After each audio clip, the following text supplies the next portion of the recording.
It has been such a busy season, and it feels like forever since we have posted a video, but we have been busy with getting our son started with the school year and sports and all of that stuff, as well as working hard in the garden and bringing in harvests and preserving those harvests and doing projects around the house and just kind of prepping and doing infrastructure projects where we can. It's just been so much work. So we're just going to recap here some of the things we've been up to inside and some of the things that we've been up to outside.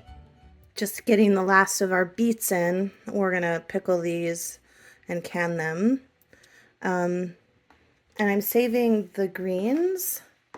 I just put them in jars of water to keep them hydrated and crisp. And then we'll fry them up like collard greens. They're really good with bacon. So just trying to eat as much as we grow. Just a few more.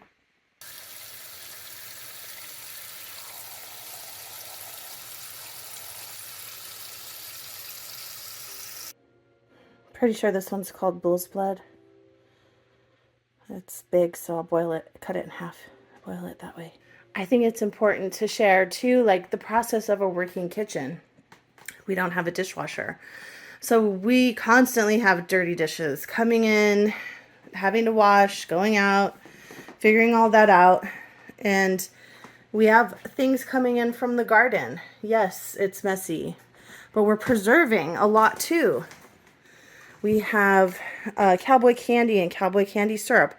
We actually did about 40 jars of apple pie filling. There's just a few left that I need to put up. Vinegar from the apple scraps and, getting ready to can. We're processing the beets. It's a messy process. And, the home is not picture perfect in days and times like this. Did you know that fruit flies aid in the fermentation process?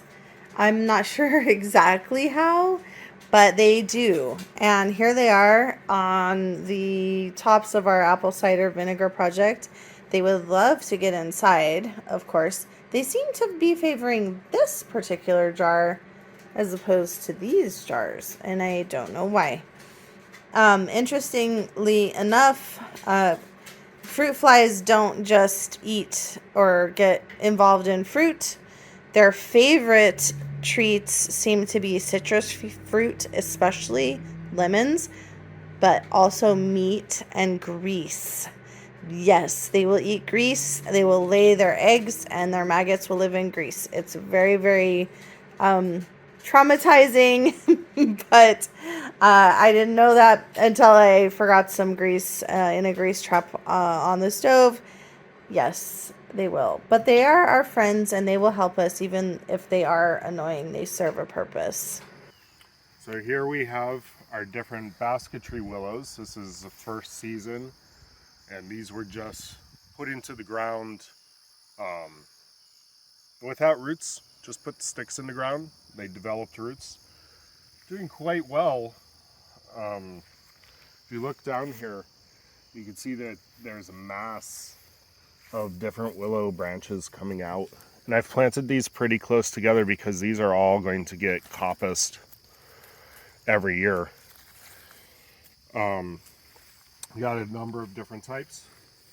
We've got some caterpillar damage where they've gone and they've eaten these willows, and that's okay.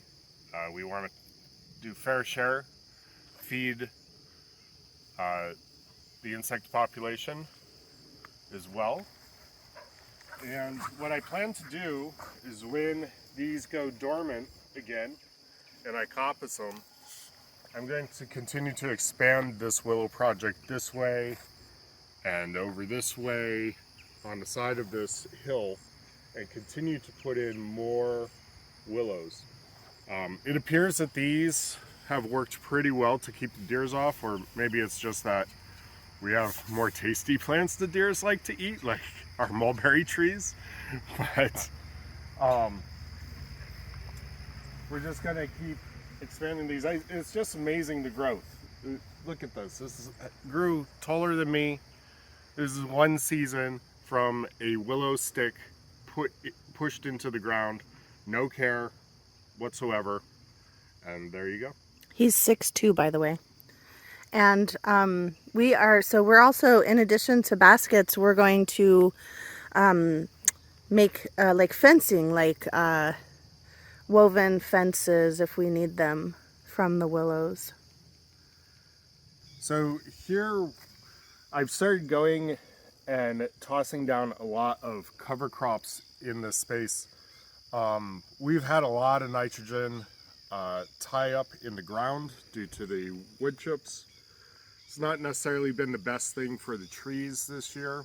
I'm hoping as they break down over next year, it'll get better conditions for the trees. But in the meantime, I've thrown down these cover crops. We've got like this vetch here, this hairy vetch.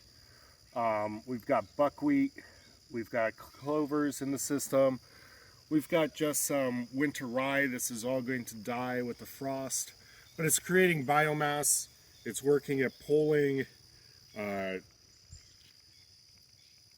minerals and things out of the soil so that they can drop and decay on the top. And this vetch, this is a nitrogen fixer. So is this clover. And so these are going and helping with that nitrogen tie-up by pulling atmospheric nitrogen out of the air in order to go and allow things to break down faster. And this tree definitely, this got whacked by a rabbit or a groundhog, eaten like in half, but it is really bounced back and it's got a bunch of new growth, and I think a lot of that is due to this vetch. So it may look messy and ugly and weedy, but it's serving a function of healing the soil and bringing back micronutrients and soil life and providing support for your high value fruit trees and other high value perennials.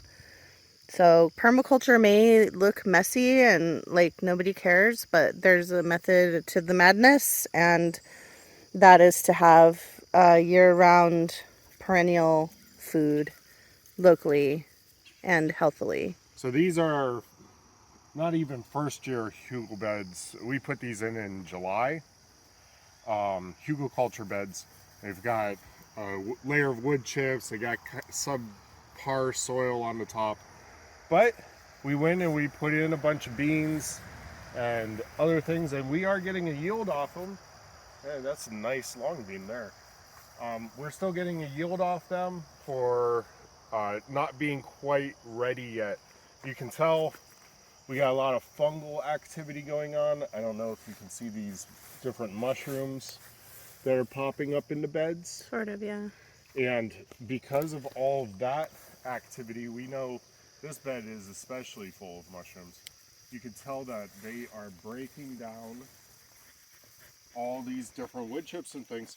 In another year or two, these are going to be very productive beds. And you just got to wait for nature to do its thing and break it into good soil.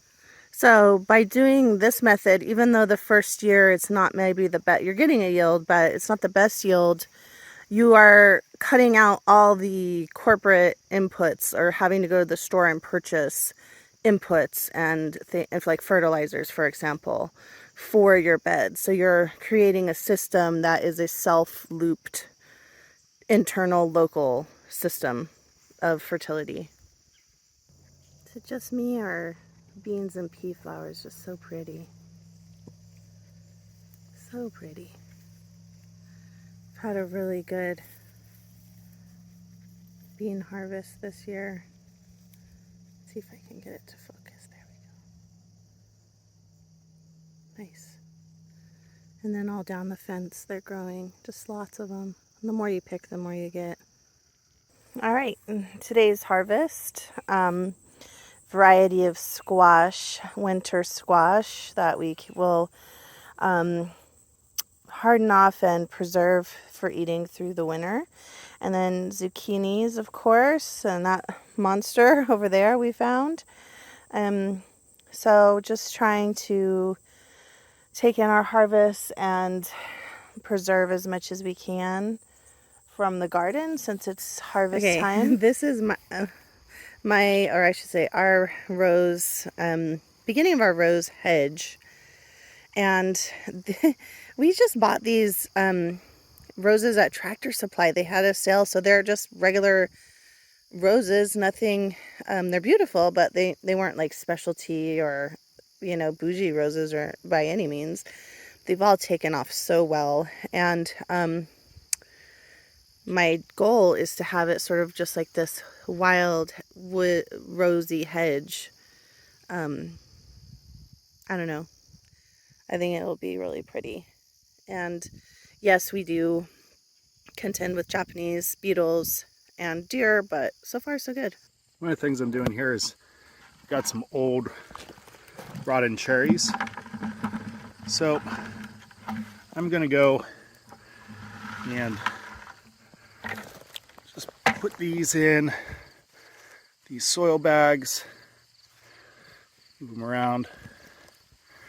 I'm gonna cover these with soil, let them sit for the winter and see if any trees spring up.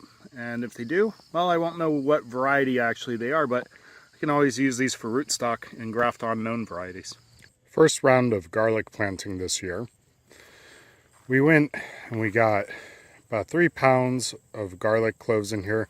I'm doing 4 cloves per square foot. We laid that out. And then after that, I went and I tossed in a bunch of cover crop seed. It's fall cover crop. So we'll see how that adds to the soil and the parameters of this bed.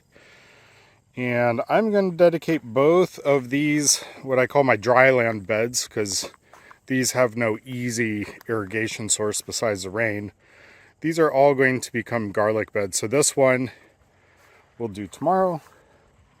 This one is done today. We planted the variety Music with hardneck garlic in here. We're only doing hardneck. We found softneck garlic really gets attacked by wireworms in our environment.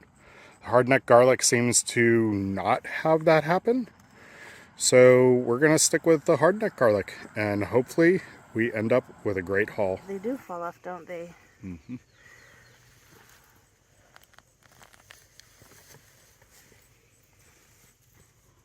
I bet there's more in here.